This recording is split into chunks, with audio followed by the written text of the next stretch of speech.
பணம் பத்தும் செய்யும்.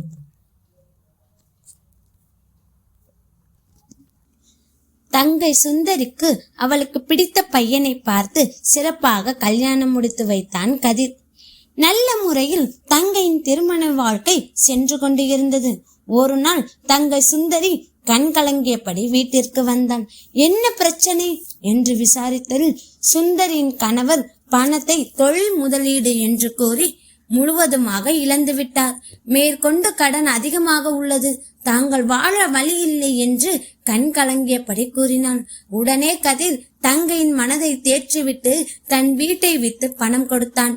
அந்த பணத்தின் மூலம் ஒரு பங்கு கடனை மட்டும்தான் அடைக்க முடியும் என்றதும் என்ன பண்ணுவது என்று தெரியாமல் வெளியில் இதுவரை கடன் வாங்காத கதிர் மேலும் கடன் வாங்கி கொடுத்தான். அப்போதும் கடன் தீரவில்லை. தங்கையின் அழுகை ஓயவில்லை. கதிர் தன்னால் முடிந்தவரை பணத்தை கொடுத்தான். மேலும் பணம் பெருட்ட அவனால் முடியவில்லை. ஏதோ அதிர்ஷ்டம், தங்கையின் கணவருக்கு பணம் திரும்ப தொழில் கிடைக்க ஆரம்பித்தது. மீண்டும் நல்ல நிலைமைக்கு வந்தனர் தங்கையின் குடும்பம். ஆனால் அண்ணன் கதிர் நிலை அப்படி இல்லை. கடனால் ரொம்ப நொந்து போயிருந்தான்.